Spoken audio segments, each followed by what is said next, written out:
I've been riding motorcycles for a while now, and I recently got a new bike. As part of that upgrade, I also replaced the stock exhaust with a set of titanium headers, leaving me with this huge 30-pound chunk of metal when I was done.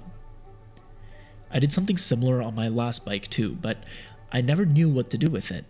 It's not like you can really sell a stock exhaust. So, I brought it back home with me, and then left it, tucked in a corner somewhere, where it stayed, gathering dust, for month after month after month. But now that I'm finally cleaning this place up a little, let's find a way to actually use this thing.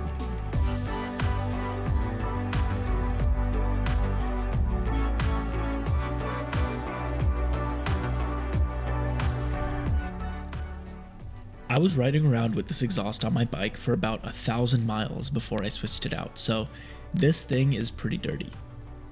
Before I do anything else with it, I want to clean it first, which means a lot, and I mean a lot, of elbow grease. Some WD-40 with a few, or maybe many, Scotch-Brite pads followed with some Brasso. I don't really want it shiny, but I do want some of the more ugly stuff gone. I'm okay with a little patina. I don't want the thing to look completely brand new, just clean enough that it won't look out of place in an apartment instead of on the road. This Scotch-Brite stuff is really starting to get to me, and there's definitely some dust in the air. We'll come back to it with some PPE and maybe a better way of dealing with the dust, so let's shelve the cleaning for a minute and talk about the other reason that I'm doing this. I've got a few other projects that I'll be working on soon that will require the use of LEDs. Specifically, addressable RGB strips like WS2815s. The easiest way to use these is to hook them up to a microcontroller like an ESP32 and control them from there. There are libraries that can help you use these LEDs, things like Fast LED or even WLED, but I've always been frustrated with how hard it is to actually build your own custom effects. Sure, there are tons of examples, and it's not exactly the hardest thing in the world to build an effect that just iterates over all the LEDs in a strip and changes their color. But what about more complicated effects? Things that these applications don't provide out of the box, or maybe would take a lot of code to do from scratch. There's always been somewhat of a lack of a library that can let you easily build your own LED effects without having to manage all of the LEDs yourself. So, I decided to build my own. Let me show you how it works. My library is called LedPipelines. It lets you mix and match effects to create, essentially, whatever you want, and is built as a layer on top of Fast LED. Let's look at an example. The most basic effect you can create on any strip is to have everything just lit up in one color. In LedPipelines, we can do that with the solid effect. First, we create a parallel LED pipeline, which will run all of the effects inside of it in parallel, kind of like layers in Photoshop. We can add effects using the add stage function. We can add our solid effect here. All we have to do is tell it what color we want, and we can light up our entire strip in that color. Okay, yeah, that's not exactly the most complicated thing in the world, and a lot of boilerplate for something this simple. What if we want to light up the strip in two colors? Well, we can just add another effect that lights up half of the strip this time, and that's all it takes. We can add in a more complicated repeating pattern with the repeat effect, and finally, we can just wrap that repeat effect in a moving effect and loop it. And this gives us something really custom. Okay, that's enough about LedPipelines. I might make another video explaining how to use it at some point, but for now, I'll leave a link to the library and the source code in the description. I used some black and transparent filament to print a collar that can go around each header, and then a ring that sits inside the collar. The LEDs will be wrapped around that inside ring, which is transparent. I don't really like the look of this though. It's too bulky and really takes away from the clean metal aesthetics of the exhaust. Maybe we can do without the collar, just the internal ring. I like that a lot more, but I don't like how easily you're able to tell that there's something in the exhaust. If I light that up, it'll look like a ring lighting up instead of the exhaust itself. Maybe it'll help if we chamfer the walls a little bit and try again. That looks a lot better.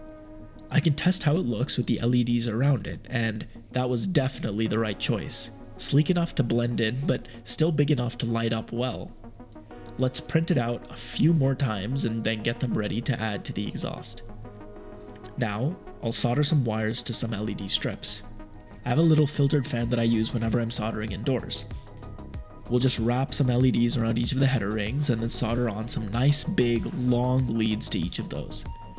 Some heat shrink and they're good to go. Just have to do that 4 times, 1 for each header, and then the LEDs are ready to install. All we need to do now is fish all of the LED leads through the holes left behind where the O2 sensors used to go. This honestly took me some time. These wires aren't the smallest things in the world, and I need to get 2 of them out of each O2 port. In all honesty, I should have gone for the back ports instead of the front ones, but those ones are even harder to get to and are smaller than these ones. So the front ones will have to do. 2 ports with 2 wires in each port, and all the LEDs are seated, ready for programming. It's the next day now, and I went and bought some gloves. Let's finish cleaning this thing up. A little more Scotch-Brite and even more sweat, but I think it's pretty much ready. Now that we're done with that, we can talk about the tabletop a little bit. I've been thinking about what to do for this tabletop, and I think I have a bit of a crazy idea. I don't need this table to be too big. After all, it's more of a showpiece, just meant to sit in the corner of my couch than be a huge, sprawling thing. So, what if, instead of building my own tabletop, I use something that's already pre-made? I've been using this huge cutting board for about a year now, and it seems almost exactly the right size for something like this. Big enough for a couple plates or to put your feet up on. So, I bought another. Hey, it was $30. It's 2 feet by 1.5 feet, and is pretty enough to look at that I don't think it'll be noticed by anyone unless they know they're looking at a cutting board. To hold it up, there's this crossbar near the headers that I can 3D print a bracket for. It took a couple tries, but I think we got it. It comes in 3 parts: a long arm that holds up the tabletop, an adapter that goes on the tabletop, and then a little collar that attaches to the header crossbar. The whole thing is about 6 inches in both dimensions, which should make the tabletop sit at about 20 inches tall. Perfect coffee table height. All we have to do once it's printed is sink in some M3 heated inserts, and then we can attach it. The bracket on the tabletop gets attached with these big M8 bolts, and then we drill and screw the bracket straight to the tabletop. That thing isn't staying up. I did add these holes in my bracket that let me screw directly into the metal to provide more support, but that wood is still really heavy. I was hoping to have this sort of floating cantilevered look by only having the tabletop held up on one side, but I think I might have to support it on both ends. The best place to attach seems to be the exhaust port, which is on the complete opposite side of the entire exhaust from the headers. This part is a little hard to design since the exhaust is at such a weird angle. We'll need to take a bunch of different measurements here and then print it. Just like the header brackets, I split it into a couple different pieces, one that holds up the actual table and another one that clamps around the exhaust. We can tighten everything up together starting with the tabletop. Once that's tight, I can tighten up the clamp with 4 bolts, and that'll make sure it doesn't go anywhere, as long as I don't try to stand on it or something. To power the LEDs, I need a circuit board.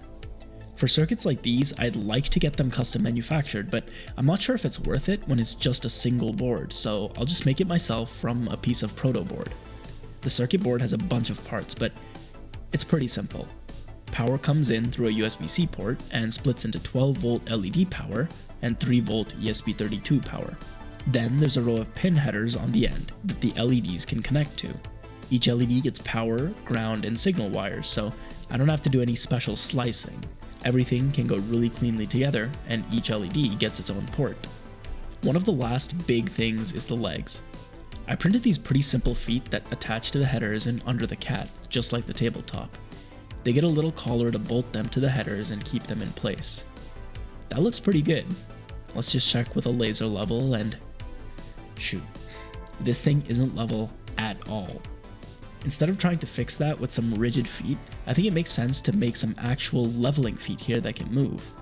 I'll replace all of the feet with ones that have space for some heated inserts at the bottom, and then we'll thread in some bolts with feet on them.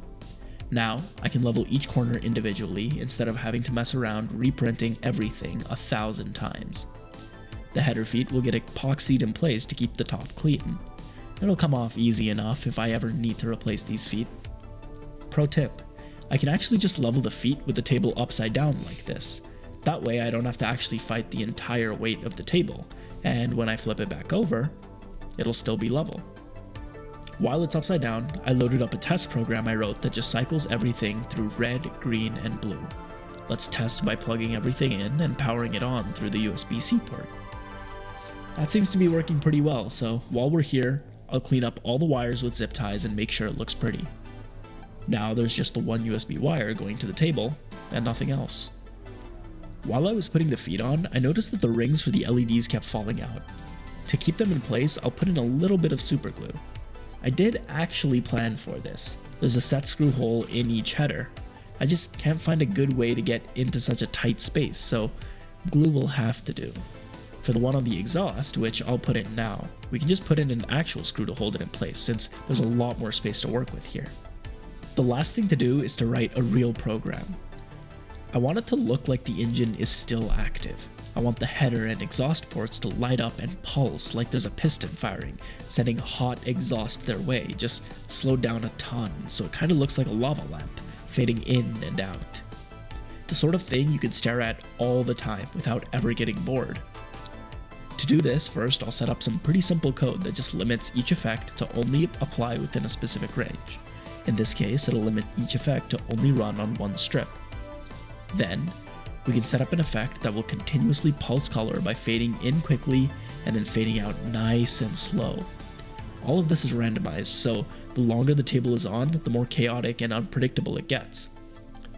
I'll also offset each effect by the actual firing order of the pistons, just in case anyone is paying attention.